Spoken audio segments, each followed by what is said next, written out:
ദൈവത്തിന് സ്തോത്രം. നമ്മുടെ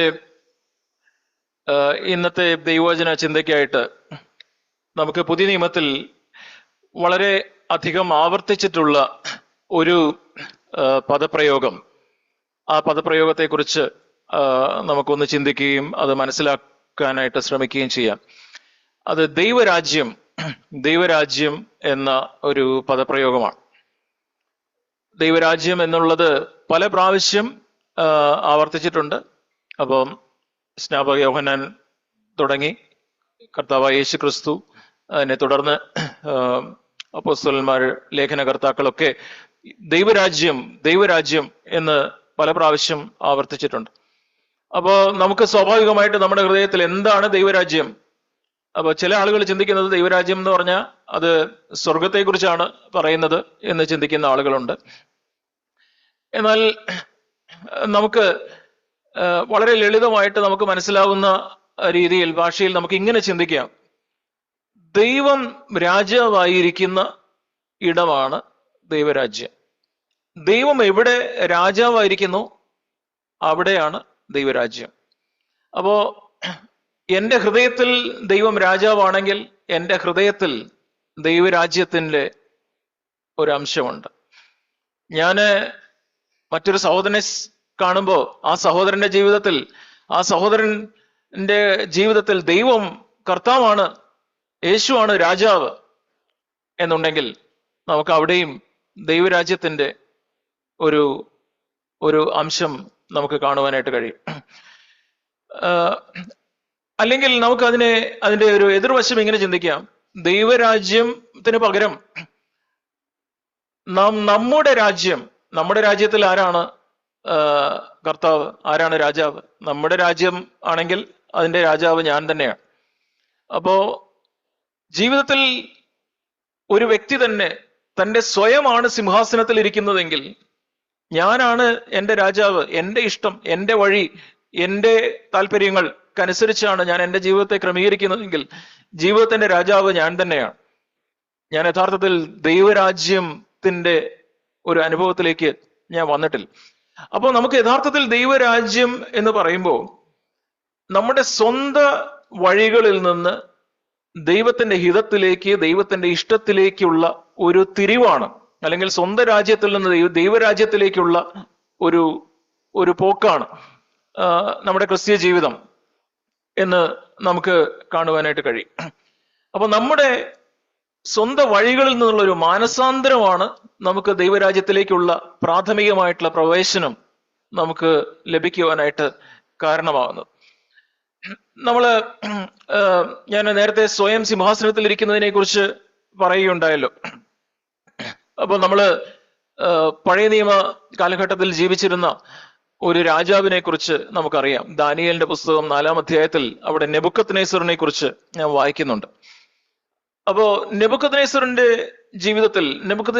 ജീവിതത്തിന്റെ ഒരു കാലഘട്ടത്തിൽ അദ്ദേഹത്തെ സംബന്ധിച്ച് അദ്ദേഹത്തിന്റെ വാക്കുകൾ നാം ശ്രവിച്ചാൽ, ഞാൻ എൻ്റെ മഹത്വത്തിനായിട്ട് എൻ്റെ രാജ്യം, അപ്പോ തൻ്റെ മനസ്സിലും തൻ്റെ ചിന്തയിലുമൊക്കെ ഞാൻ എൻ്റെ രാജ്യം, ഞാൻ എൻ്റെ മഹത്വം, ഈ കാര്യങ്ങൾ മാത്രമായിരുന്നു.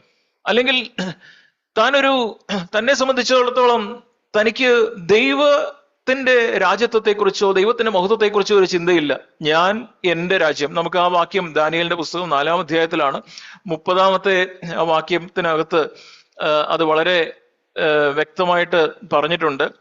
ഇത് ഞാൻ എൻ്റെ ധനമഹാത്മ്യത്താൽ എൻ്റെ പ്രതാപ മഹത്വത്തിനായിട്ട് രാജധാനിയായി പണിത മഹതിയാം ബാബേൽ അല്ലയോ എന്ന് രാജാവ് പറഞ്ഞു തുടങ്ങി.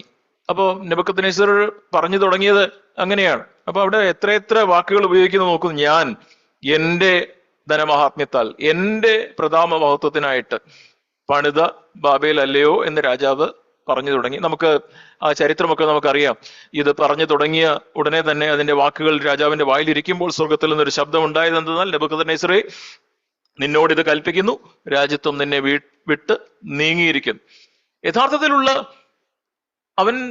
താൻ എൻ്റെ രാജ്യം, എൻ്റെ മഹത്വം, എൻ്റെ ധനമഹാത്മ്യത്താൽ എന്ന് പറഞ്ഞ് തുടങ്ങിയപ്പോ തന്നെ യഥാർത്ഥത്തിൽ ദൈവത്തിന്റെ സാന്നിധ്യവും ദൈവത്തിന്റെ ആ രാജ്യത്വവും അങ്ങ് മാറിപ്പോവുകയായിരുന്നു.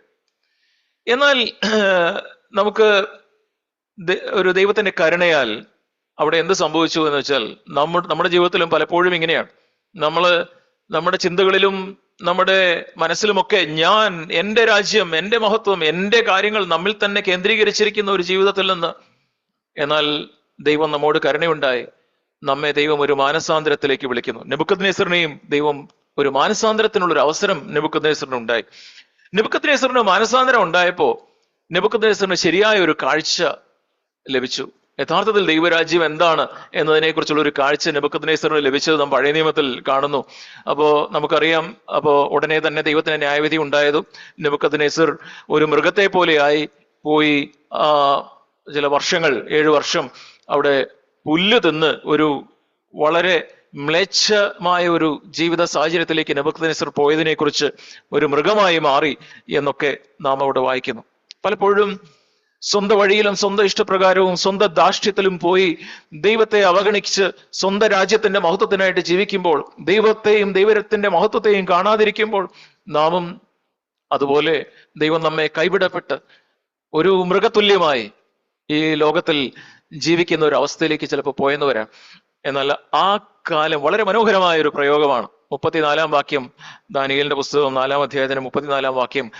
ആ കാലം കഴിഞ്ഞിട്ട്, ആ കാലം കഴിഞ്ഞിട്ട്, അത് ഏത് കാലമാണ്? സ്വന്തം വഴിയുടെ ധാർഷ്ട്യത്തിന്റെ സ്വന്തം ഇഷ്ടപ്രകാരം പോയ ആ കാലം കഴിഞ്ഞു. ആ കാലം കഴിഞ്ഞപ്പോ നെബൂഖദ്നേസറിന്റെ ഒരു മാനസാന്തരം ഉണ്ടായി. അപ്പോ ഉടനെ നെബൂഖദ്നേസർ ചെയ്തത് എന്താണ്? നെബൂഖദ്നേസർ എന്ന ഞാൻ സ്വർഗത്തിലേക്ക് കണ്ണുയർത്തി. അപ്പോ എന്റെ ബുദ്ധിയും എനിക്ക് മടങ്ങി വന്നു. ഈ came back to his senses എന്നാണ് അവിടെ, അവന്റെ സെൻസ് മടങ്ങി വന്നു എന്നാണ് ഇംഗ്ലീഷിൽ ഉള്ള പ്രയോഗം. അപ്പോൾ നെബൂഖദ്നേസറിന് തന്റെ ബുദ്ധി തനിക്ക് മടങ്ങി വന്നപ്പോ അവൻ നേരത്തെ ഞാൻ എന്റെ മഹത്വത്തിനായിട്ട് എന്ന് പറഞ്ഞിരുന്ന നെബൂഖദ്നേസർ ഇപ്പോൾ പറയുന്നു, ഞാൻ അത്യുന്നതനായവനെ വാഴ്ത്തി എന്നേക്കും ജീവിച്ചിരിക്കുന്നവനെ സ്മരിച്ചു ബഹുമാനിക്കുകയും ചെയ്തു. അവന്റെ ആധിപത്യം എന്നേക്കുമുള്ള ആധിപത്യവും അവന്റെ രാജ്യത്വം തലമുറയായും ഉള്ളതും അല്ലോ എന്ന് പറയുന്നു. ഇപ്പോ ദൈവത്തെ കാണാൻ തുടങ്ങുന്നു, ദൈവരാജ്യത്തെ കാണാൻ തുടങ്ങുന്നു, ദൈവത്തിന്റെ മഹത്വത്തെ ദർശിക്കാനായിട്ട് തുടങ്ങുന്നു. അതിനുശേഷം ദൈവത്തിന്റെ മഹത്വത്തെയും മനുഷ്യന്റെ ഒന്നുമില്ലായ്മയും വർണ്ണിക്കുന്ന ബൈബിളിൽ തന്നെയുള്ള ഏറ്റവും മനോഹരമായ ചില വരികളാണ് നെബൂഖദ്നേസർ ഇവിടെ രേഖപ്പെടുത്തിയിരിക്കുന്നത്. 35-ാം വാക്യം. അവൻ ഭൂവാസികളെയും നാസ്തിയായി എണ്ണുന്നു. ദൈവം സർവ്വഭൂവാസികളെയും പൂജ്യമായിട്ട് എണ്ണുന്നു. നാസ്തി എന്ന് പറഞ്ഞാൽ പൂജ്യം, 0 ആയിട്ട് എണ്ണുന്നു. സ്വർഗീയ സൈന്യത്തോടും ഭൂവാസികളോടും ഇഷ്ടം പോലെ പ്രവർത്തിക്കുന്നു. അവന്റെ കൈ തടുപ്പാനോ നീ എന്ത് എന്ന് അവനോട് ചോദിപ്പാനോ ആർക്കും കഴിയുകയില്ല എന്ന് പറഞ്ഞിട്ട് തൊട്ടടുത്ത വാക്യം, 36-ാം വാക്യം തുടങ്ങുന്നത് ഇങ്ങനെയാണ്: ആ നേരത്ത് തന്നെ എന്റെ ബുദ്ധി മടങ്ങി വന്നു.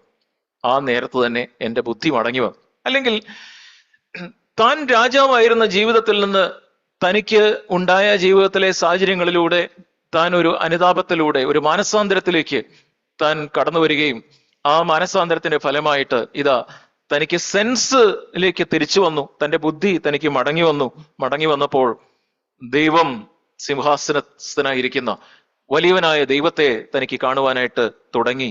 അപ്പോൾ തന്റെ ജീവിതം വീണ്ടും മാറാനായിട്ട് തുടങ്ങി. തിരിച്ച് നെബൂഖദ്നേസർ യഥാസ്ഥാനപ്പെട്ട് തിരിച്ച് വീണ്ടും രാജാവായതായിട്ടാണ് നാം ആ ഭാഗത്ത് വായിക്കുന്നത്. നമുക്ക് പുതിയ നിയമത്തിലും ഇതുപോലെ സമാനമായ ഒരു ചെറുപ്പക്കാരനെ കുറിച്ച് നാം വായിക്കുന്നുണ്ട്. ലൂക്കോസ് 15-ാം അധ്യായത്തിൽ നാം വായിക്കുന്നത് അവിടെ ആ ഇളയ കുമാരനെ കുറിച്ചാണ്. ആ ഇളയ മകനെ കുറിച്ച് അവൻ നമുക്ക് ലൂക്കോസ് 15-ാം അധ്യായം അവിടെ പറയുന്നത് അവന്റെ 12-ാം വാക്യം അവരിൽ ഇളയവൻ അപ്പനോട്, അപ്പ വസ്തുവിൽ, അവിടെ നിങ്ങൾ ശ്രദ്ധിക്കുക, അവിടെയുള്ള എനിക്ക്, എന്റെ എന്നുള്ള പ്രയോഗങ്ങളാണ് അവിടെ കൂടുതലായിട്ട് നമുക്ക് കാണുവാൻ കഴിയും. വസ്തുവിൽ എനിക്ക് വരേണ്ടുന്ന പങ്ക് തരയണമേ എന്ന് പറഞ്ഞു. അപ്പൊ അത് തുടർന്ന് ഇംഗ്ലീഷിൽ അത് കുറച്ചും കൂടെ ക്ലിയർ ആണ്. Give me, the younger of them said to his father, Father, give me the share of the estate that falls to me, എനിക്കുള്ള എന്റെ വസ്തു എനിക്ക് തരണമേ എന്ന് അവൻ പറഞ്ഞു. അവൻ പറഞ്ഞ് അവന്റെ ഇഷ്ടം, അവന്റെ വഴി, എന്റെ സ്വത്ത്, എന്റെ വഴിക്ക് അവൻ പോയി. പക്ഷേ നമുക്ക് ആ ഇളയ പുത്രന്റെ കഥയും നമുക്കറിയാം, ആ ഉപമയും നമുക്കറിയാം. അവിടെ അവനും ഈ നെബൂഖദ്നേസറിനെ പോലെ തന്റെ ജീവിതത്തിൽ ഒരു വളരെ നിരാശയുടെ, ഒന്നുമില്ലായ്മയുടെ, പന്നിയോട് ചേർന്ന് വാളവിര തിന്നുന്ന, തനിക്ക് ഭക്ഷണം പോലും കഴിക്കാനില്ലാത്ത ഒരു അവസ്ഥയിൽ താൻ എത്തുകയും ആ എത്തിയ സ്ഥലത്ത് അവിടെ വെച്ച് അവന് ഒരു സമയത്ത് സുബോധമുണ്ടായി എന്ന് നാം വായിക്കുന്നു. അവിടെ 17-ാം വാക്യത്തിലും അതേ പ്രയോഗം തന്നെയാണ് നാം കാണുന്നത്. 16-ാം വാക്യം, പന്നി തിന്നുന്ന വാളവിര കൊണ്ട് വയറ് നിറയ്ക്കുവാൻ അവൻ ആഗ്രഹിച്ചു, എങ്കിലും ആരും അവന് കൊടുത്തില്ല. 17-ാം വാക്യം, അപ്പോൾ സുബോധം വന്നിട്ട്. അപ്പൊ സുബോധം വന്നപ്പോ, സുബോധം വരുന്നതിന് മുമ്പ് ഞാൻ എന്റെ സ്വത്ത് എനിക്ക് വേണം, എന്റെ വഴി, എന്റെ ഇഷ്ടപ്രകാരം എനിക്ക് ജീവിക്കണം എന്ന് പറഞ്ഞിരുന്ന ഈ ചെറുപ്പക്കാരന് സുബോധം വന്നപ്പോ അവൻ പറയുന്നു, അവന് അപ്പനെ കുറിച്ചുള്ള ചിന്ത വരാൻ തുടങ്ങി. എന്റെ അപ്പൻ, എന്റെ കൂലിക്കാർ, അപ്പന്റെ വീട്. അപ്പൊ അത് കഴിഞ്ഞിട്ട് 18-ാം വാക്യം, ഞാൻ എഴുന്നേറ്റ് അപ്പന്റെ അടുക്കൽ ചെല്ലും. അപ്പ, ഞാൻ സ്വർഗത്തോട് നിന്നോടും പാപം ചെയ്തിരിക്കുന്നു. അപ്പൊ തനിക്ക് അനുതാപം ഉണ്ടാകുന്നു, പാപബോധം ഉണ്ടാകുന്നു. ദൈവത്തിന്റെ അടുക്കിലേക്ക് മടങ്ങി വരുന്നു. കർത്താവെ, ഞാൻ സ്വർഗത്തോടും നിന്നോട് ഞാൻ പാപം ചെയ്തിരിക്കുന്നു, ഇനി നിന്റെ മകൻ എന്ന പേരിന് ഞാൻ യോഗ്യനല്ല എന്നൊക്കെ പറഞ്ഞ് പല രീതിയിൽ അവൻ അനുതാപത്തിന്റെ ഒരു ഹൃദയം ഉണ്ടാവുകയും അത് അപ്പനോട് ചെന്ന് പറയുവാനായിട്ട് അവൻ ഹൃദയത്തിൽ തീരുമാനിക്കുകയും ചെയ്തു. എന്നാൽ നമുക്ക് ആ ഭാഗം, ദൈവവചന ഭാഗം നമുക്കറിയാം. അവൻ ചിന്തിച്ചതും തീരുമാനിച്ച എല്ലാ വാക്കുകളൊന്നും അവന് പറയാൻ പോലും പിതാവിന്റെ സ്നേഹം സമ്മതിച്ചില്ല. പിതാവിന്റെ ഭവനത്തിലേക്ക് അവൻ ദൈവത്തെ, അപ്പന്റെ ഭവനത്തെ കാണാനും അപ്പന്റെ ഹൃദയത്തിലേക്ക് അവന്റെ കണ്ണുകളെ ഉയർത്തി സുബോധം വന്ന ഉടനെ തന്നെ അവൻ തിരിച്ചു നടന്നപ്പോ അപ്പൻ ദൂരത്ത് നിന്ന് ഈ തന്റെ മകനെ കാണുകയും അപ്പൻ ഓടി വന്ന്, ബൈബിളിൽ അപ്പൻ ഓടി, ദൈവം ഓടുന്ന ഒരു ചിത്രം, ഏക ചിത്രം എവിടെയാണ്? ആ ഒരു ചിത്രം തന്നെ കെട്ടിപ്പിടിക്കുകയും അപ്പോ അവനെ കൊണ്ടുപോയി ഭവനത്തിൽ, വീട്ടിൽ കൊണ്ടുപോകുന്നതും അവന് വേണ്ടി സദ്യ ഒരുക്കുന്നതുമൊക്കെ, അവന്റെ കയ്യിൽ മോതിരമിടുന്നതുമൊക്കെ നാം ആ ഭാഗത്ത് വായിക്കുന്നല്ലോ. അപ്പോ ഇവിടെയും സ്വന്തം വഴിയിൽ നിന്ന് മാനസാന്തരത്തിലൂടെ ദൈവത്തിങ്കിലേക്കുള്ള ഒരു മടങ്ങിവരവാണ് ഈ ചെറുപ്പക്കാരനും ഉണ്ടായത്. നമ്മള് ഈ അനേക വർഷങ്ങൾക്ക് മുമ്പ്, പല വർഷങ്ങൾക്ക് മുമ്പ് ആളുകൾ വിശ്വസിച്ചിരുന്നത്, നാം ഇവിടെ നേരത്തെയും അതിനെക്കുറിച്ച് പറഞ്ഞിട്ടുണ്ട്. അതായത് ഈ നമ്മുടെ ഗാലക്സിയുടെ ഒക്കെ കേന്ദ്രമായിരിക്കുന്നത് ഭൂമിയാണ്. ഭൂമിക്ക് ചുറ്റും സൂര്യനും മറ്റ് നക്ഷത്രങ്ങളും ഒക്കെ ഭൂമിക്ക് ചുറ്റുമാണ് കറങ്ങുന്നത് എന്ന് വിശ്വസിച്ചിരുന്ന ഒരു കാലഘട്ടം ഉണ്ടായിരുന്നു. അന്ന് ആ കാലഘട്ടത്തിൽ ആളുകൾ പറഞ്ഞിരുന്നത് അതൊരു ജിയോസെൻട്രിക് മോഡൽ എന്നാണ്. ജിയോസെൻട്രിക് എന്ന് പറഞ്ഞാൽ ഭൂമി കേന്ദ്രമായിരിക്കുന്ന ഒരു മോഡൽ. അപ്പൊ അന്നുണ്ടായിരുന്ന സയന്റിഫിക് കണക്കുകളും അന്നത്തെ ഫിസിക്സും ശാസ്ത്രവും ഒക്കെ ഇതിന്റെ അടിസ്ഥാനത്തിലായിരുന്നു അവർ കാൽക്കുലേറ്റ് ചെയ്തിരുന്നത്.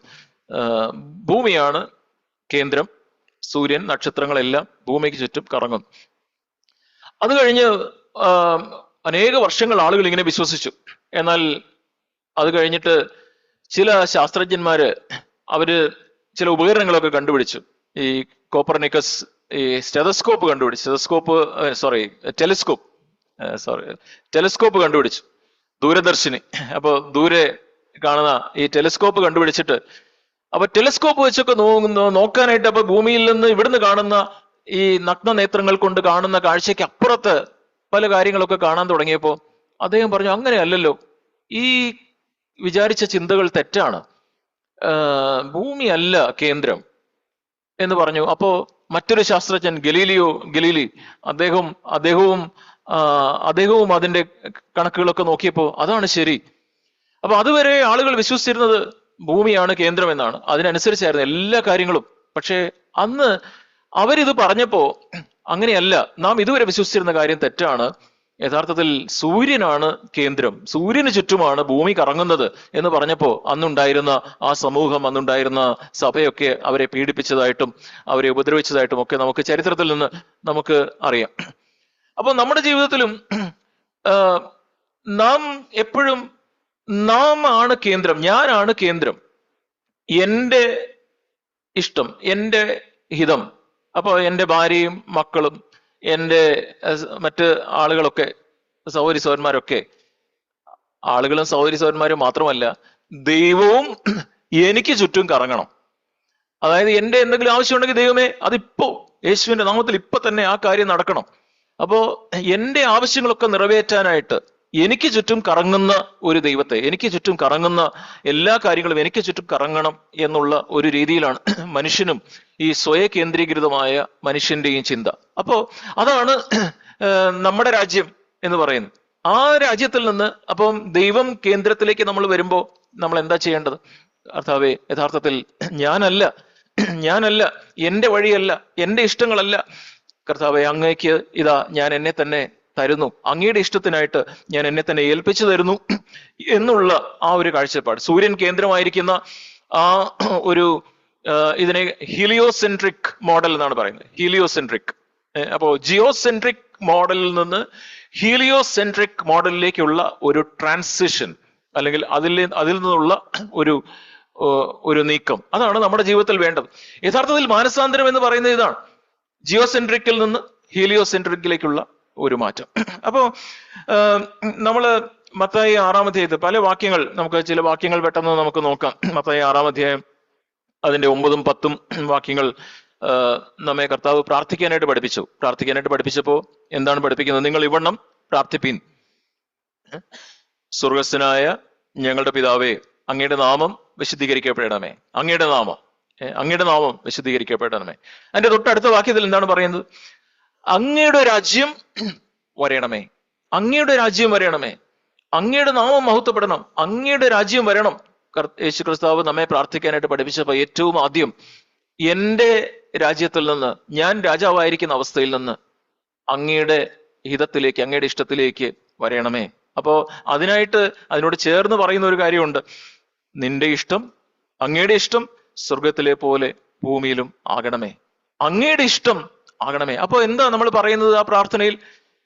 ദൈവമേ, എൻ്റെ ഇഷ്ടം അല്ല, എൻ്റെ ഇഷ്ടം വേണ്ട, അങ്ങയുടെ ഇഷ്ടം എൻ്റെ ജീവിതത്തിൽ നിറവേറണം എന്ന് പറയുമ്പോൾ ദൈവത്തിന്റെ രാജ്യം വരികയാണ്. അങ്ങയുടെ രാജ്യം വരണമേ. നമുക്കറിയാം, ദൈവരാജ്യം സമീപിച്ചിരിക്കാൻ മാനസാന്തരപ്പെടുവീൻ എന്ന് യോഹന്നാൻ സ്നാപകൻ പ്രസംഗിച്ചു, യേശു കർത്താവ് പ്രസംഗിച്ചു. യേശു കർത്താവ് പ്രസംഗിക്കുമ്പോൾ, യേശു കർത്താവും പ്രസംഗിച്ചു തുടങ്ങിയപ്പോ അവിടെ മത്തായി മർക്കോസിലും അങ്ങനെ പറയുന്നുണ്ട് അല്ലേ? നിങ്ങൾ കാലം തികഞ്ഞു, ദൈവരാജ്യം സമീപിച്ചിരിക്കുന്നു. മർക്കോസ് 1:15 എന്താണ് പറഞ്ഞിരിക്കുന്നത്? കാലം തികഞ്ഞു, ദൈവരാജ്യം സമീപിച്ചിരിക്കുന്നു, മാനസാന്തരപ്പെട്ട് സുവിശേഷത്തിൽ വിശ്വസിപ്പീൻ എന്ന് പറഞ്ഞു. മാനസാന്തരപ്പെട്ട് സുവിശേഷത്തിൽ വിശ്വസിപ്പീൻ. അപ്പൊ നമ്മൾ ഇന്ന് ക്രിസ്തീയ ലോകത്തിൽ വളരെയധികം കേൾക്കാത്ത ഒരു പ്രയോഗമാണ് ഈ മാനസാന്തരപ്പെടുക എന്നുള്ളത്. മാനസാന്തരപ്പെട്ട് സുവിശേഷത്തിൽ വിശ്വസിക്കുക. അപ്പോ നമ്മുടെ ഈ രാജ്യത്തിൽ നിന്ന്, ഞാൻ കേന്ദ്രമായിരിക്കുന്ന ജീവിതത്തിൽ നിന്ന് ദൈവം കേന്ദ്രമായിരിക്കുന്ന ഒരു ജീവിതത്തിലേക്കുള്ള ഒരു മാറ്റം, ഒരു ട്രാൻസിഷൻ എന്ന് പറയുന്നത്, അതിന് ഏറ്റവും ആദ്യം വേണ്ടത് എന്താണ്? മാനസാന്തരം എന്ന് പറയുമ്പോൾ നമ്മൾ എന്താ ചെയ്യേണ്ടത്? ഒരു തിരിവാണ്. കർത്താവേ, ഞാനിപ്പോ പോകുന്ന ഈ വഴി ശരിയല്ല, ഇത് തെറ്റാണ്, ഞാനൊരു പാപിയാണ്, ഞാൻ എന്നിൽ തന്നെ കേന്ദ്രീകൃതമായിട്ടാണ് ഞാൻ ജീവിക്കുന്നത്. കർത്താവെ, ഞാൻ അനുതപിക്കുന്നു, എന്നെ സഹായിക്കണമേ എന്നുള്ള ഒരു അനുതാപത്തോടെ, ദുഃഖത്തോടെ ദൈവത്തിങ്കിലേക്ക് തിരിയുന്നതിനെയാണ് നാം മാനസാന്തരം എന്ന് പറയുന്നത്. ചില ആളുകൾ യേശുവിന്റെ അടുക്കിലേക്ക് വരുന്നത് അവരുടെ പല ഭൗതികമായ ആവശ്യങ്ങൾക്ക് വേണ്ടിയാണ്. നമുക്കും പലപ്പോഴും എൻ്റെ ഈ പ്രശ്നം, അല്ലെങ്കിൽ ഒരു രോഗം, അല്ലെങ്കിൽ മോന് ജോലിയില്ല, അല്ലെങ്കിൽ കല്യാണമില്ല, അല്ലെങ്കിൽ മറ്റ് കടത്തിന്റെ സാമ്പത്തിക പ്രശ്നങ്ങൾ, ഈ പ്രശ്നങ്ങളുമായിട്ട് വരുമ്പോൾ യേശുവിന്റെ അടുത്തും പല ആളുകളും വന്നപ്പോഴും, അവിടെ വന്ന സമയത്തും എന്നാൽ യേശു എപ്പോഴും ഒരു ഊന്നൽ കൊടുത്തിരുന്നു. അവർക്ക് മാനസാന്തരപ്പെടുന്നതിനെ കുറിച്ച് ഒരു ഊന്നൽ കൊടുത്തിരുന്നു. അവർക്ക് ഭൗതികമായ അവരുടെ ആവശ്യങ്ങളെയും യേശു മീറ്റ് ചെയ്തു. എന്നാൽ ഉദാഹരണത്തിന് ഇവിടെ നോക്കുക, മത്തായി 20:30 അവിടെ അന്ധരായ രണ്ടുപേര് അവിടെ ഇരുന്ന് നിലവിളിക്കുമ്പോ, യേശുവേ ഞങ്ങൾക്ക് കണ്ണ് കാണുന്നില്ല, ഞങ്ങൾക്ക് കണ്ണ് കാണുന്നില്ല, ഇപ്പൊ ഞങ്ങളുടെ കണ്ണ് കാഴ്ച തരണം എന്നല്ല അവര് നിലവിളിച്ചത്. അവരെന്താ നിലവിളിച്ചത് നിങ്ങൾക്കറിയാമല്ലോ. നാം ആരോ പ്രാർത്ഥിച്ചപ്പോൾ പ്രാർത്ഥിക്കുകയും ചെയ്തു. അവർ പ്രാർത്ഥിച്ചു, യേശുവേ യേശുവേ ദാവീദ് പുത്ര, എന്നോട് കരുണ തോന്നണമേ, എന്നോട് കരുണ തോന്നണമേ. അപ്പൊ എനിക്ക് വേണ്ടത് അങ്ങയുടെ കരുണയാണ്, അങ്ങയുടെ പാപക്ഷമയാണ്, അങ്ങ് നൽകുന്ന കരുണയാണ്. ആ കരുണയോടൊപ്പം എനിക്ക് സൗഖ്യവും വേണം. അപ്പൊ നമുക്ക് അല്ലെങ്കിൽ നമുക്ക് നോക്കുക, ലൂക്കോസ് 18 ആ ചുങ്കക്കാരൻ, ലൂക്കോസ് 18 ചുങ്കക്കാരൻ. അപ്പൊ ചുങ്കക്കാരനും അവനും പല രീതിയിലുള്ള പ്രശ്നങ്ങൾ കുരുങ്ങിക്കിടക്കുകയാണ്. അവന്റെ പ്രശ്നങ്ങൾ ഇരിക്കുമ്പോൾ തന്നെ അവന്റെ പ്രാർത്ഥന ഇങ്ങനെയാണ്, ദൈവമേ പാപിയായ എന്നോട് കരുണ തോന്നണമേ, ദൈവമേ പാപിയായ എന്നോട് കരുണ തോന്നണമേ. അപ്പൊ ഞാനൊരു പാപിയാണ് എന്നുള്ള ബോധ്യം. പല സമയങ്ങളിലും നമുക്ക് ഇവിടെയും ആണെങ്കിലും പുതുതായിട്ടൊക്കെ ആൾക്കാർ വരുമ്പോൾ അവര് പറയും, എനിക്ക് വീട്ടിൽ ഒത്തിരി പ്രശ്നമാണ്, എൻ്റെ ഭർത്താവ് കുടിയാണ്, എൻ്റെ മോൻ ഈ രീതിയിൽ അവൻ മദ്യപാനത്തിൽ അകപ്പെട്ടിരിക്കുന്നു, അല്ലെങ്കിൽ അവൻ ഇന്ന പ്രശ്നമാണ്. അപ്പോ ഞാനെല്ലാം മടുത്തിരിക്കുന്നു, ഞാൻ ആകെ മടുത്തിരിക്കുന്നു. പ്രിയ സഹോദരന്മാരെ, ഒരുപക്ഷെ നിങ്ങളുടെ ജീവിതത്തിലെ സാഹചര്യങ്ങൾ നിമിത്തം ആയിരിക്കാം. എൻ്റെ ഭർത്താവിൻ്റെ മദ്യപാനം, അല്ലെങ്കിൽ എൻ്റെ മകൻ്റെ ഈ പ്രശ്നം, അല്ലെങ്കിൽ എൻ്റെ ജീവിതത്തിലെ ഈ രോഗം, അല്ലെങ്കിൽ എൻ്റെ ഈ സാഹചര്യങ്ങൾ, ഞാൻ ആകെ മടുത്തിരിക്കുന്നു. പക്ഷേ നിങ്ങളെ കൊണ്ട് തന്നെ മടുത്തിട്ടുണ്ടോ? നിങ്ങളുടെ ജീവിതത്തിലെ കുറവ്, എൻ്റെ ജീവിതത്തിലെ കുറവ്, എൻ്റെ ജീവിതത്തിലെ പാപം അതെന്നെ ഒരു ഭാരത്തിലേക്ക് നയിക്കുന്നുണ്ടോ? കർത്താവേ പാപിയായ എന്നോട് കരുണ തോന്നണമേ, പാപിയായ എന്നോട് കരുണ തോന്നണമേ. എൻ്റെ ഈ അങ്ങേ അറിയാത്ത ഈ ഭർത്താവിനെ ബഹുമാനിക്കാൻ എനിക്ക് കഴിയുന്നില്ലല്ലോ, എനിക്ക് എപ്പോഴും എൻ്റെ ഉള്ളിൽ കോപം വരുന്നല്ലോ, ഞാൻ എപ്പോഴും എൻ്റെ ഉള്ളിൽ എനിക്ക് ധാർഷ്ട്യവും ധിക്കാരവും വരുന്നല്ലോ, എൻ്റെ ഉള്ളിൽ എത്രയോ തെറ്റായ മോഹങ്ങൾ എൻ്റെ ഉള്ളിൽ നിറഞ്ഞിരിക്കുന്നല്ലോ, എൻ്റെ ചിന്തകളെ എനിക്ക് നിയന്ത്രിക്കാൻ കഴിയുന്നില്ലല്ലോ, എൻ്റെ വാക്കുകൾ പരുഷമായിരിക്കുന്നു, ഞാൻ പാപിയാണ്, പാപിയായ എന്നോട് കരുണ തോന്നണമേ എന്നുള്ള ഒരു പ്രാർത്ഥന. ഇതാണ് മാനസാന്തരത്തിന്റെ അടിസ്ഥാനം. ഞാൻ പാപിയാണ്, ദൈവമേ എനിക്കാണ് കരുണ വേണ്ടത് എന്ന് പറഞ്ഞ് ദൈവത്തിന്റെ അടുക്കിലേക്ക് നാം ചെല്ലുന്നു. അപ്പൊ ഇന്ന് നമുക്കും ആ രീതിയിൽ നാം ദൈവത്തിന്റെ അടുക്കിലേക്ക് അങ്ങനെ ഞാനൊരു പാപിയാണെന്നുള്ള ഒരു ബോധ്യത്തോടെ, ഒരുപക്ഷെ ഞാൻ കാണുന്നത് എൻ്റെ എൻ്റെ ഭാര്യയോ ഭർത്താവിനെയോ അല്ലെങ്കിൽ മറ്റുള്ള വ്യക്തിയെയോ എന്നെ ബുദ്ധിമുട്ടിക്കുന്ന ആളുകളെയോ അതിനപ്പുറത്ത് അവരോട് ശരിക്കും പെരുമാറാൻ എനിക്ക് കഴിയുന്നില്ലല്ലോ, ഞാൻ പാപിയാണ് എന്നുള്ളൊരു ബോധ്യത്തിൽ ദൈവത്തെങ്കിലേക്ക് തിരിയുക. അപ്പോ ഈ ദൈവരാജ്യം എന്ന് പറയുമ്പോൾ നമുക്ക് കുറച്ചും കൂടെ ദൈവരാജ്യത്തെ നമുക്ക് കുറച്ചും കൂടെ മനസ്സിലാകാനായിട്ട് ലൂക്കോസ് 17 നമ്മൾ നേരത്തെ 15 വായിച്ചു. 17 21 വാക്യത്തിൽ ദൈവരാജ്യം എപ്പോൾ വരും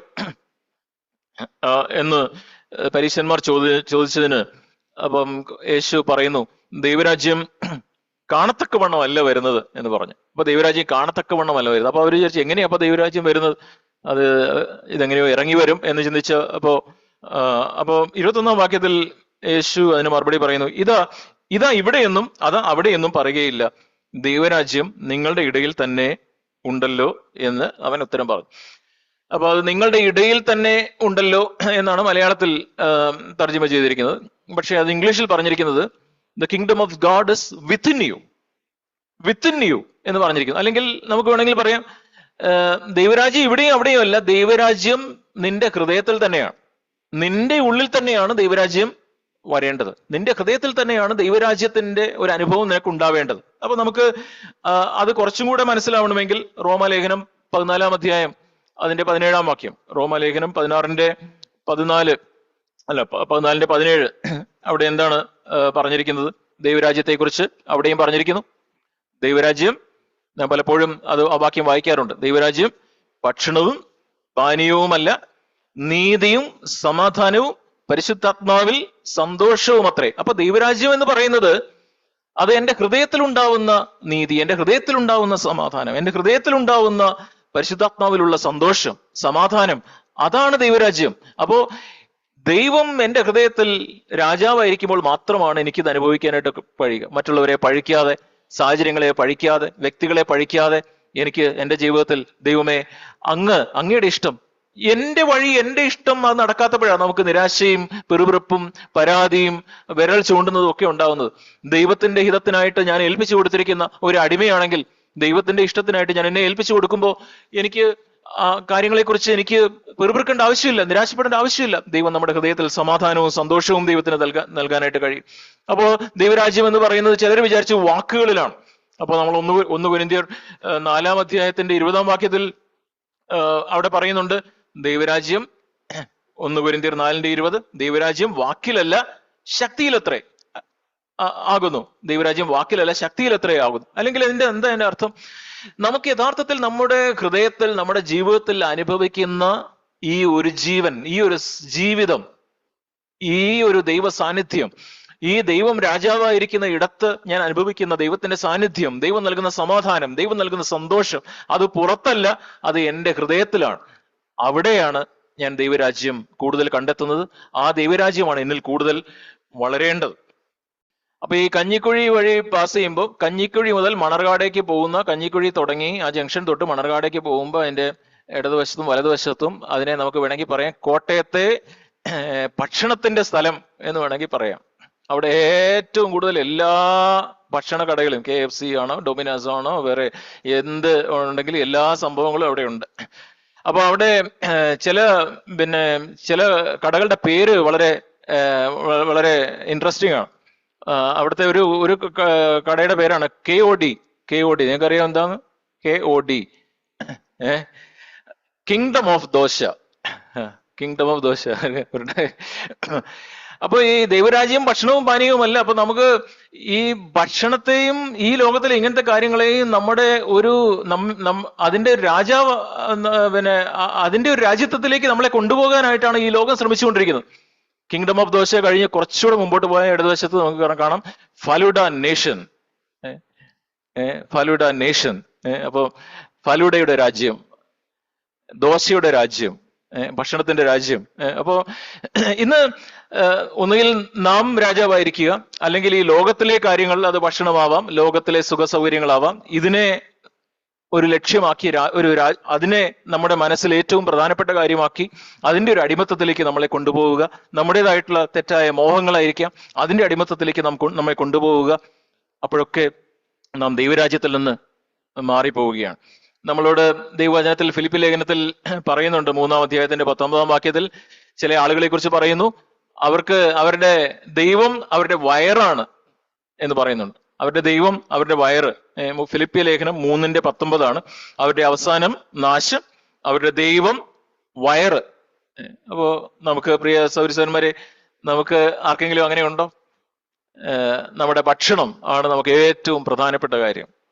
നമ്മൾ നേരത്തെയും സൗരങ്ങളൊക്കെ പറയാറുണ്ട്. ഇപ്പൊ വീട്ടില് ഭാര്യ തിരക്കിൽ ഭക്ഷണം ഉണ്ടാക്കുമ്പോൾ ഭക്ഷണം ഉണ്ടാക്കിക്കൊണ്ട് വരുന്നു, ഒരിച്ചിരി ഉപ്പ് കുറഞ്ഞു പോയി, അല്ലെങ്കിൽ ഇച്ചിരി ഉപ്പ് കൂടിപ്പോയി, അല്ലെങ്കിൽ ഇച്ചിരി അതത്ര ഒരു പ്രാവശ്യം ഇച്ചിരി ഒന്ന് അടി പിടിച്ചു, കരിഞ്ഞു പോയി. ഓക്കെ, അതിന് ഭക്ഷണമാണ് എൻ്റെ വയറെങ്കിൽ ഞാൻ എനിക്ക് ചിലപ്പോൾ നമ്മളൊക്കെ ഇച്ചിരി കൂടെ പോളിഷ്ഡ് ആയിട്ട് ആൾക്കാരാണ്. എന്ന് വെച്ചാൽ നമ്മളിപ്പോൾ ചിലപ്പം പാത്രം ഒന്നും എടുത്ത് എറിയൂല, അങ്ങനെയൊന്നും ചെയ്യത്തില്ല. അപ്പോൾ നമ്മൾ പറയും, അതെ എനിക്കിപ്പോ നല്ല വിശപ്പില്ല കേട്ടോ, ഞാൻ ഇപ്പൊ കഴിക്കുന്നില്ല. ഒരു എന്തെങ്കിലുമൊക്കെയുള്ള നമ്മുടെ ഈ ഒരു മനോഭാവം, നമ്മുടെ ഇതിന്റെയൊക്കെ കാരണം എന്താ? അടിസ്ഥാനം ഞാൻ എൻ്റെ ഭാര്യയുടെ കഷ്ടപ്പാടോ പ്രയാസമോ അതിനുവേണ്ടിയുള്ള അധ്വാനമോ ഇതിനെയൊക്കെ കാണുന്നതിനേക്കാൾ അപ്പുറത്ത് എൻ്റെ വയറ്, എൻ്റെ രുചിമുകുളങ്ങൾ, ഇതാണ് എനിക്ക് ദൈവം. അപ്പോ നമുക്ക് ഇതിൽ നിന്നൊക്കെയുള്ള ഒരു മാനസാന്തരം, ഒരു തിരിവ്, ഇതാണ് യഥാർത്ഥത്തിൽ ദൈവരാജ്യം നമ്മിൽ കൂടുതലായിട്ട് ഉണ്ടാവുക എന്ന് പറഞ്ഞാൽ. നമുക്ക് യേശുവിന്റെ ജനനത്തെക്കുറിച്ച് ക്രിസ്മസ് സമയത്ത് ആൾക്കാരൊക്കെ വായിക്കുന്ന ഒരു വാക്യമാണ് യെശയ്യാവ് 9-ാം അധ്യായം. യെശയ്യാവ് 9-ാം അധ്യായത്തിന്റെ 6-7 വാക്യങ്ങൾ. യെശയ്യാവ് 9-6-7 വാക്യങ്ങളിൽ അവിടെ പറയുന്നത്, നമുക്ക് ഒരു ശിശു ജനിച്ചിരിക്കുന്നു, നമുക്കൊരു മകൻ നൽകപ്പെട്ടിരിക്കുന്നു, ആധിപത്യം അവന്റെ തോളിലിരിക്കും, അവൻ അത്ഭുത മന്ത്രി, വീരനാം ദൈവം, നിത്യപിതാവ്, സമാധാന പ്രഭു എന്ന് പേർ വിളിക്കപ്പെടും. സമാധാന പ്രഭു യേശുവിന്റെ ഒരു പേരാണ്. സമാധാന പ്രഭു എന്ന് പേർ വിളിക്കപ്പെടും. എന്നിട്ട് അതിന്റെ 7-ാമത്തെ വാക്യത്തിൽ തുടർച്ചയായിട്ട് പറയുന്നു, അവന്റെ ആധിപത്യത്തിന്റെ വർധനയ്ക്കും സമാധാനത്തിനും അവസാനം ഉണ്ടാകുകയില്ല. അപ്പോ കർത്താവിന്റെ ആധിപത്യത്തിന്റെ വർധന, നമ്മുടെ വ്യക്തി ജീവിതത്തിൽ ഉണ്ടാവുക. അത് നാം അനുവദിക്കുമ്പോൾ നമ്മുടെ ഹൃദയങ്ങളിൽ കൂടുതൽ സ്വസ്ഥതയും സമാധാനവും നമ്മുടെ ഹൃദയങ്ങളിൽ ഉണ്ടാവുന്നു. ദൈവരാജ്യത്തിന്റെ അനുഭവം വ്യക്തിപരമായിട്ട് നമുക്ക് കൂടുതലായിട്ട് അനുഭവിക്കുവാനായിട്ട് കഴിയുന്നു. കൂടുതൽ നാം മാനസാന്തരപ്പെടുന്നു. ഈ ഒരു വഴിയാണ് ദൈവം നമുക്കായിട്ട് വച്ചിരിക്കുന്നത്. ഞാൻ അവസാനമായിട്ട് ഒരു കാര്യം കൂടെ പറഞ്ഞ് ഞാൻ നിർത്തട്ടെ. അപ്പോ ഈ ഒരു ദൈവരാജ്യം നമുക്ക് എങ്ങനെയാണ് അനുഭവിക്കാനായിട്ട് കഴിയുക? നാം ചില കാര്യങ്ങളൊക്കെ നാം ഓൾറെഡി പറഞ്ഞു കഴിഞ്ഞു. എന്നാൽ പോലും ചില ഒന്ന് രണ്ട് വാക്യങ്ങളുടെയും കൂടെ അടിസ്ഥാനത്തിൽ ഈ ദൈവരാജ്യം നമുക്ക് വ്യക്തി ജീവിതത്തിൽ എങ്ങനെയാണ് നമുക്ക് അനുഭവിക്കുവാനായിട്ട് കഴിയുക? നമുക്ക് എപ്പോഴും പരിചയമുള്ള ഒരു വാക്യമുണ്ട്, മത്തായി 5:3. ഞാൻ പലപ്പോഴും വായിക്കുന്ന മത്തായി 5:3 പർവ്വത പ്രസംഗത്തിലെ യേശു ക്രിസ്തുവിന്റെ വളരെ പ്രസിദ്ധമായിട്ടുള്ള വാക്യങ്ങൾ. മത്തായി 5:3 എന്താണ്? Blessed are the poor in spirit, for theirs is the kingdom of heaven എന്നാണ്, കിങ്ഡം ഓഫ് ഗോഡ് എന്ന് നമുക്ക് പറയാം. അപ്പം അവിടെ ആത്മാവിൽ ദരിദ്രരായവർ ഭാഗ്യവാന്മാർ, സ്വർഗരാജ്യം എന്നാണ് ഇവിടെ പറഞ്ഞിരിക്കുന്നത്. നമുക്ക് ദൈവരാജ്യം എന്ന് നമുക്ക് പറയാം. ആത്മാവിൽ ദരിദ്രരായവർ ഭാഗ്യവാന്മാർ, ദൈവരാജ്യം അവർക്കുള്ളത്. ആത്മാവിൽ ദരിദ്രരായവർ ഭാഗ്യവാന്മാർ, ദൈവരാജ്യം അവർക്കുള്ളത്. അപ്പോ എന്താ അതിന്റെ അർത്ഥം? ഞാൻ ആത്മാവിൽ ദരിദ്രനാണെങ്കിൽ, ഞാൻ കൂടുതൽ ആത്മാവിൽ ദരിദ്രനാണെങ്കിൽ കൂടുതൽ ദൈവരാജ്യം എനിക്ക് ലഭിക്കും. കൂടുതൽ ദൈവരാജ്യം. ഞാൻ കൂടുതൽ ആത്മാവിൽ ദരിദ്രനാണോ, കൂടുതൽ ദൈവത്തിന്റെ രാജ്യം, ദൈവത്തിന്റെ സമാധാനം, ദൈവത്തിന്റെ സാന്നിധ്യം, ദൈവത്തിന്റെ സാമീപ്യം എനിക്കുണ്ടാവും. അപ്പോ നമുക്ക് എന്താ ഈ ആത്മാവിലുള്ള ദാരിദ്ര്യം എന്ന് പറഞ്ഞാൽ, നമുക്ക് വെളിപ്പാട് പുസ്തകത്തിൽ ലവോദിക്യ സഭയുടെ ആ മൂപ്പൻ എന്താ പറയുന്നത്? ഞാൻ ധനവാൻ, ഞാൻ സമ്പന്നൻ, എനിക്ക് ഒന്നിനും മുട്ടില്ല, കുറവില്ല എന്ന് പറയുന്നത് അവനൊരു ആത്മാവിൽ ധനികനാണ്. അവന് തന്റെ കുറവിനെ കുറിച്ച് ഒരു ബോധ്യവുമില്ല. തനിക്ക് കുറവുണ്ടെന്നുള്ള ഒരു ചിന്തയേ ഇല്ല. അവൻ എപ്പോഴും ചിന്തിക്കുന്നത് ഞാൻ പെർഫെക്റ്റ്, ഞാൻ സ്മാർട്ട്, ഞാൻ വളരെ എഫിഷ്യന്റ് ആണ്. നമ്മൾ പലപ്പോഴും ആ നെബൂഖദ്നേസറിന്റെ പോലെയുള്ള ആ രീതിയിലുള്ള ഒരു ചിന്തയാണ്. ഞാൻ വളരെ സ്മാർട്ടാണ്, ഞാൻ വളരെ കഴിവുള്ളവനാണ്. നമ്മുടെ വാക്കുകളിലൂടെ അത് പ്രകടമാവും, നമ്മുടെ എല്ലാ കാര്യം ഈ രീതിയിൽ പ്രകടമാവും. പക്ഷേ ആത്മാവിൽ ദരിദ്രനാവുമ്പോൾ നമുക്ക് എന്താണ് നമ്മുടെ ഒരു ബോധ്യം, നമ്മുടെ കുറവുകളെ കുറിച്ചുള്ള ബോധ്യം നമുക്ക് കൂടുതൽ ഉണ്ടാവാനായിട്ട് തുടങ്ങും. ദൈവമേ, ഞാൻ വേണ്ടുവണ്ണം ആയിട്ടില്ലല്ലോ, ഞാൻ തെറ്റിപ്പോയല്ലോ, കർത്താവേ ഇത് എനിക്ക് പറ്റുന്നില്ലല്ലോ, എന്നെ സഹായിക്കണമേ, അങ്ങ് സഹായിക്കാതെ എനിക്ക് പറ്റില്ല എന്നുള്ള ഒരു ചിന്തയിലേക്ക് നാം വരുന്നു. ഇതാണ് ആത്മാവിലുള്ള ദാരിദ്ര്യം. എന്റെ കുറവിനെ കുറിച്ചുള്ള ഒരു ബോധ്യം, ആ കുറവിനെ കുറിച്ചുള്ള ഒരു ബോധ്യം എനിക്ക് ദൈവത്തിലുള്ള ഒരു ആശ്രയബോധത്തിലേക്ക് എന്നെ കൊണ്ടുവരുന്നു. കർത്താവേ, നീ ഇല്ലാതെ എന്നെ കൊണ്ട് പറ്റില്ല, ആത്മീയ കാര്യങ്ങളും ഭൗതിക കാര്യങ്ങളിലും അങ്ങനെ സഹായിക്കണം, അങ്ങ് സഹായിക്കാതെ പറ്റില്ല. ഇതാണ് ആത്മാവിലുള്ള ദാരിദ്ര്യം. അപ്പൊ ആത്മാവിലുള്ള ദാരിദ്ര്യം നമ്മെ കൂടുതൽ ദൈവ ആശ്രയത്വത്തിലേക്ക്, ദൈവത്തിന്റെ സാന്നിധ്യം അത് നമ്മിലേക്ക് കൊണ്ടുവരുന്നതിന്, ദൈവം നമ്മുടെ രാജാവാകുന്നതിന്, ഞാൻ എൻ്റെ സിംഹാസനത്തിൽ നിന്ന് മാറി ദൈവത്തിന് അവിടെ സ്ഥാനം കൊടുക്കുന്നതിലേക്ക് നമ്മെ നയിക്കും. നമ്മള് 1 പത്രോസിലുള്ള ഒരു വാക്യം, 1 പത്രോസ് 2-ാം അധ്യായം, അവിടെ 17-ാമത്തെ വാക്യം, 1 പത്രോസ് 2-ാം അധ്യായത്തിന്റെ 17-ാമത്തെ വാക്യം ഇങ്ങനെയാണ്: എല്ലാവരെയും ബഹുമാനിപ്പീൻ, സഹോദരവർഗത്തെ സ്നേഹിപ്പീൻ, ദൈവത്തെ ഭയപ്പെടുവീൻ, രാജാവിനെ ബഹുമാനിപ്പീൻ. ഒരു വളരെ സിമ്പിളായിട്ട് ഒരു വാക്യത്തിൽ പല കാര്യങ്ങൾ പറഞ്ഞിരിക്കുകയാണ്. എല്ലാവരെയും ബഹുമാനിപ്പീൻ. പക്ഷെ നമ്മൾ വീണ്ടും ഒന്ന് ഇരുത്തി വീണ്ടും ചിന്തിച്ചാൽ, ഇതെല്ലാവരെയും ബഹുമാനിക്കുക അതത്ര എളുപ്പമാണോ? എല്ലാവരെയും ബഹുമാനിക്കുക, അത് ഞാൻ അങ്ങനെ ചെയ്യുന്നുണ്ടോ?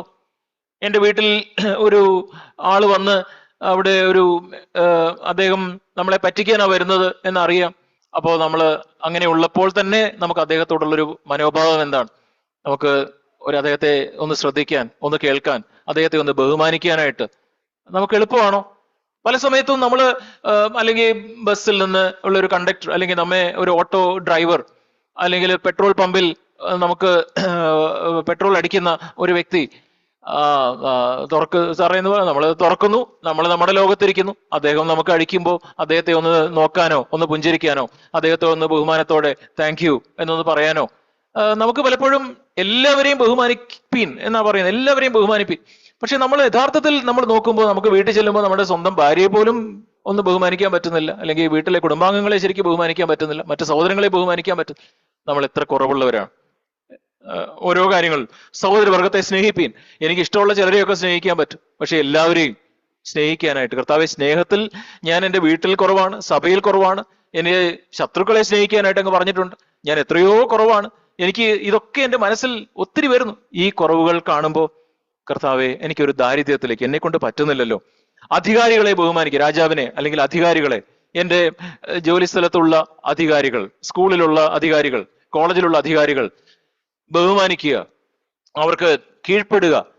കർത്താവ്, ഇത് അത്ര എളുപ്പമുള്ള കാര്യമാണോ? എളുപ്പമല്ല. അത് പല സമയങ്ങളിലും നമ്മെ കൊണ്ട് കഴിയുന്നില്ല. പലപ്പോഴും നാം പരാജയപ്പെട്ടു പോകുന്നു.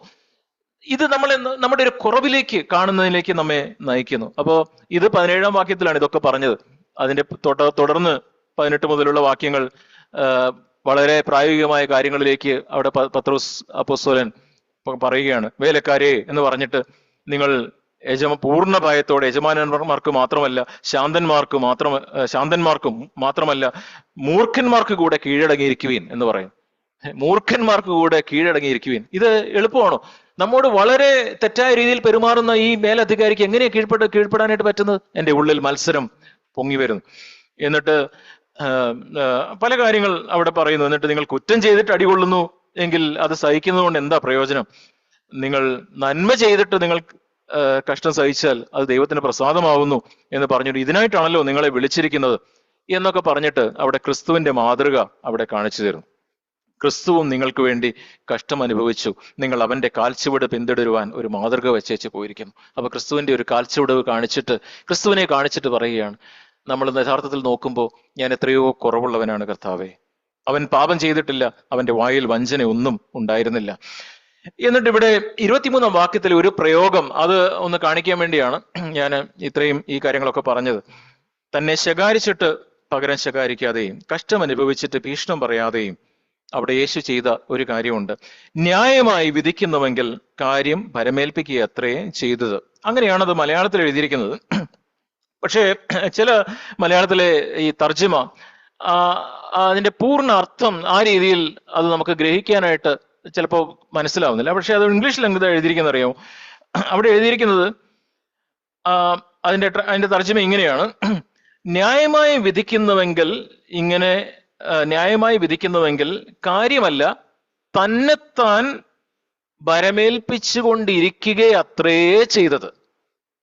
അല്ലെങ്കിൽ Jesus kept entrusting himself to him, to God who judges righteously. അപ്പൊ ഞാൻ ഈ കാര്യം ഞാൻ ദൈവത്തെങ്കിൽ ഏൽപ്പിച്ചു എന്നതിനപ്പുറത്ത്, ഒരു പ്രാവശ്യം ഏൽപ്പിച്ചതിനപ്പുറത്ത് ഇങ്ങനെയുള്ള സാഹചര്യങ്ങളിലൂടെ ഞാൻ കടന്നു പോകുമ്പോൾ കർത്താവെ, തുടർമാനമായിട്ട് എന്നെ അങ്ങയുടെ കരങ്ങളിൽ ഞാൻ ഏൽപ്പിക്കണം. കർത്താവെ, തുടർമാനമായിട്ട് കർത്താവ് എനിക്ക് ഇവിടെ എന്നെ സഹായിക്കണം, ഇവിടെ എന്നെ സഹായിക്കാതെ പറ്റില്ല, എനിക്ക് കുറവുണ്ട്, എന്നെ കൊണ്ട് പറ്റുന്നില്ല കർത്താവെ എന്ന് പറഞ്ഞ് ഞാൻ വീണ്ടും ദൈവത്തിങ്കൽ ഈ കാര്യങ്ങൾക്കപ്പുറത്ത് എന്നെ തന്നെ, എൻ്റെ മനോഭാവത്തെ ദൈവത്തിങ്കൽ ഞാൻ സമർപ്പിക്കുകയും, അപ്പോൾ ഞാനും ഈ ആഴ്ച ആ കാര്യം വീണ്ടും ചിന്തിക്കാനായിട്ട് ഇടയായി. കർത്താവെ, എന്നെ ആ രീതിയിൽ അങ്ങയുടെ കരങ്ങളിലേക്ക് കൊണ്ടുവരാൻ, അങ്ങയുടെ ന്യായമായി വിധിക്കുന്നവൻ ദൈവത്തിങ്കിലേക്ക് തുടർമാനമായിട്ട് എന്നെ തന്നെ സമർപ്പിപ്പാൻ. അങ്ങനെ നമ്മൾ സമർപ്പിക്കുമ്പോഴാണ് നമ്മൾ വീണ്ടും ദൈവത്തിന്റെ ആധിപത്യത്തിലേക്ക്, ദൈവത്തിന്റെ രാജ്യത്തിലേക്ക്, ദൈവത്തിന്റെ കാഴ്ചപ്പാടിലേക്ക് നമുക്ക് കാര്യങ്ങളെ കൊണ്ടുവരാനായിട്ട് പറ്റുന്നത്. ദൈവം ആ രീതിയിൽ നമ്മെ ഓരോരുത്തരെയും, എന്നെയും നമ്മെ ഓരോരുത്തരെയും സഹായിക്കട്ടെ.